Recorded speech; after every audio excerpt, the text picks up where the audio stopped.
Imagine sitting at a blackjack table and cashing out a massive $640,000 in one clean sweep. That's exactly what Ben Campbell did.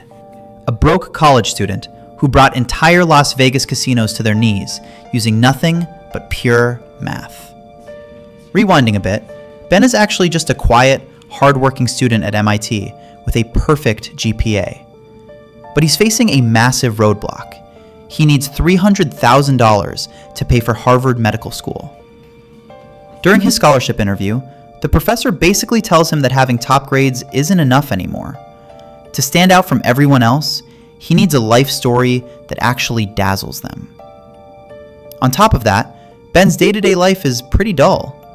He works a retail job making $8 an hour, hangs out with his tech nerd friends building robots, and skips out on all the fun stuff normal college kids do.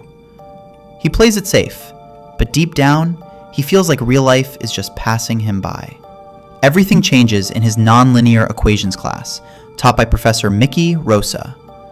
Ben not only catches a mistake his professor makes, but he also crushes a complex probability puzzle right in front of the whole class. He proves he can completely set aside panic and paranoia to make purely logical moves. Right then and there, his professor realizes Ben is the exact piece he's been looking for. Before he knows it, Ben gets pulled into a secret room and introduced to a hidden team of brilliant students. The professor lays it straight on the line. They want Ben to join them in Las Vegas, count cards, and make a ridiculous amount of money. At first, Ben hesitates because of the massive risk. But with the tuition money he desperately needs, plus a little extra motivation from his crush, Jill, who's already on the team, the offer becomes almost impossible to pass up. At first, Ben pushes back, trying to stick to his quiet, play-it-safe routine. He convinces himself that his new promotion to $8 an hour and his tech project with his best friends are what he should focus on. He's still holding on to the traditional rules, even though he knows deep down that an $8 an hour job will never cover his $300,000 Harvard tuition. The real tipping point comes when Jill, the girl he's had a massive crush on, walks right into his shop. With some subtle charm and emotional persuasion, she completely dissolves his remaining doubts. Ben realizes it's time to stop playing by the old rules and change the variables in his life. That's when the intense training kicks off. Ben jumps into learning the team's complex card counting methods and secret signals. The strategy is pure genius. Dedicated spotters sit at different tables, placing tiny bets to track the count. And the second a table gets hot, they give subtle hand signals, like rubbing an eye to signal they need to talk, running a hand through their hair as an emergency exit call, or crossing their arms to show the table is officially hot. That's Ben's cue to step in as the big player and lay down massive bets. His uncanny ability to completely shut off his emotions makes him a natural at it. Before long, Ben touches down in Las Vegas for the very first time. He's plucked straight out of his dull academic routine and dropped into a world of neon lights, luxury hotel suites, and high-end tailored suits. He creates new personas for the tables and gets his first taste of fast cash. But right here, a dark shift begins. The rush of winning and easy money starts taking over his original goal of just paying for med school, creating a growing rift between him and his old friends. Ben is sitting on top of the world. He's stacked with so much cash, he literally has to hide bricks of $100 bills up inside his dorm room ceiling tiles. Convinced he's completely untouchable. Naturally, that success comes with a steep price tag. The very next morning, when Ben heads back to campus, he's totally checked out from his real life. He lies to his best friends, blows off their robotics project, and completely cuts himself off from his roots. Friends over there? No, I've never seen them before in my life. Could you make sure there's some champagne? Maybe some straw. Right here, the movie hits us with a key message. Raw intelligence without emotional maturity will strip you of your real identity every single time. Back on the casino floor, though, the team operates like a Swiss watch. Ben catches a subtle glance from Jill, or a quick hand through the hair signal from Choi, drops massive stacks, and cleans out the house. Right after one of these huge wins, Ben and Jill spend the night together at an exclusive club, and things finally turn romantic. But right in the middle of that moment, Jill drops a crucial warning on him. Don't let all this money change who you are. Ben, totally blinded by his own ego, ignores every red flag. The next day, while he's playing with zero caution, a pair of sharp eyes locks onto him from inside the casino's security room. Cole Williams. Williams is the embodiment of old-school casino enforcement, a guy who doesn't care about fancy tech, relying purely on gut instinct and betting patterns to hunt down counters. The ultimate clash between Ben's reckless hubris and Williams's ruthless experience is officially set in motion. Unknowingly, Ben has walked straight into a trap built by his own greed.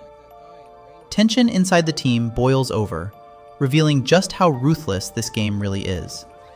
When Fisher, one of the team members, lets his ego get the best of him and makes a scene on the casino floor, Mickey Rosa fires him on the spot.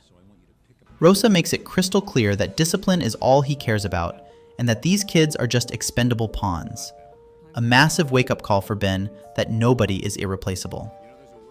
But Ben's inflated ego refuses to listen. The next night, Ben takes a seat at a hot table.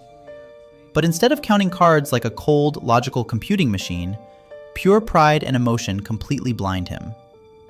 He ignores every single warning sign from his team, stubbornly gambling like an amateur to chase his losses instead of walking away. The result is an absolute disaster. $200,000 vanishes into thin air in just a few minutes. This hits the filmmaker's core message right on the head.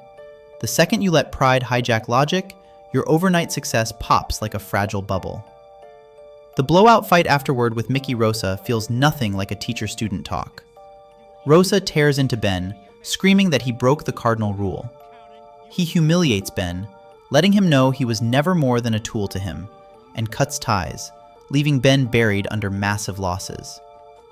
Rosa's true colors are finally laid bare, a heartless parasite who discards his pawns the moment they stop turning a profit. Ben refuses to give up. Arrogant and convinced he can lead, he tries to persuade the rest of the crew to keep going without Mickey, telling Jill they don't need to hand over a 50% cut anymore. Jill warns him it's way too risky, but Ben drops a bombshell.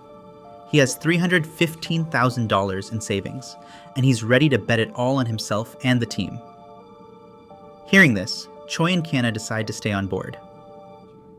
Without Mickey watching over them, the team heads straight into the Planet Hollywood Casino. Ben plays with total overconfidence, but the stakes are completely different this time. Cole Williams, the veteran head of casino security, is watching his every single move through the cameras. Kiana senses the danger first and instantly gives Ben the walk now signal. Ben and Jill try to make a quick exit, triggering a tense chase through the back hallways of the casino, until security agents completely surround Ben and drag him away. Cole brings Ben into a dark, empty room. He starts talking about the new biometric facial recognition tech that will soon replace old school guards. But Cole has a personal grudge. Years ago, Mickey Rosa won $1 million at his casino while Cole was away at his father's funeral, getting him fired in the process. Hungry for revenge against Mickey, Cole brutally beats Ben up. He confiscates all of Ben's money and leaves him with a terrifying warning. If he ever sets foot in Vegas again, he won't leave alive. Bruised and completely broke, Ben makes it back to Boston, only to find his nightmares just getting started. When he checks his dorm room ceiling, his entire $315,000 savings is gone, stolen by Mickey. To make matters worse, Mickey uses his influence over the professors to sabotage Ben's grades, putting his graduation on the line. Desperate, Ben confronts Mickey right in the middle of class.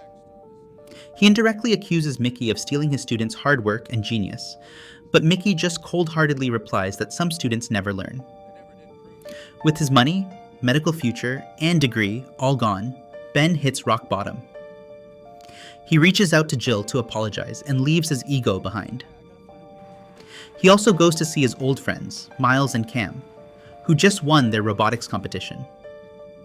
Ben admits he got completely blinded by the flashy lights of Vegas and neglected the people who cared about him. Now, it's time for one final move. Ben tracks Mickey down at a formal event and lays out a tempting deal. One last trip to Vegas before the new biometric systems are installed everywhere. Ben gets a chance to reclaim his life, and Mickey gets a massive payout. After a moment of hesitation, Mickey takes the bait and agrees to step in as the big player, setting the stage for their ultimate heist. Armed with wigs and disguises, Ben, Mickey, and the rest of the crew slip right into the Planet Hollywood casino, completely flying under the radar of the new facial recognition cameras. Back at the tables for the first time in years, Mickey steps up as the big player, making massive bets and hitting streak after streak. Working in total sync, the team racks up a mind-blowing $640,000 in a single night. Naturally, Cole Williams and his security team spot them on the cameras.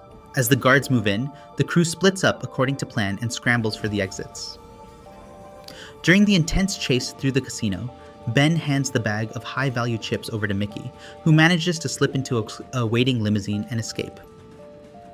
Inside the limo, an ecstatic Mickey opens the bag, only to get the shock of his life. Ben played him. Instead of hundreds of thousands in casino chips, the bag is packed with foil-wrapped chocolate coins.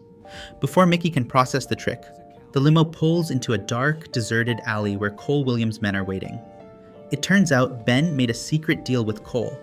Hand Mickey over on a silver platter in exchange for his own safety and his cut of the cash. Cole captures Mickey, revealing his plan to hand him straight over to the IRS for years of unpaid taxes and illegal earnings. Then comes the ultimate double-cross. Cole pulls a gun on Ben and demands the real bag of chips. He coldly tells Ben that he needs the money for his own retirement, adding that a smart kid like him will always find a way to make it. Defeated and empty-handed once again, Ben reunites with his old friends, Miles and Cam.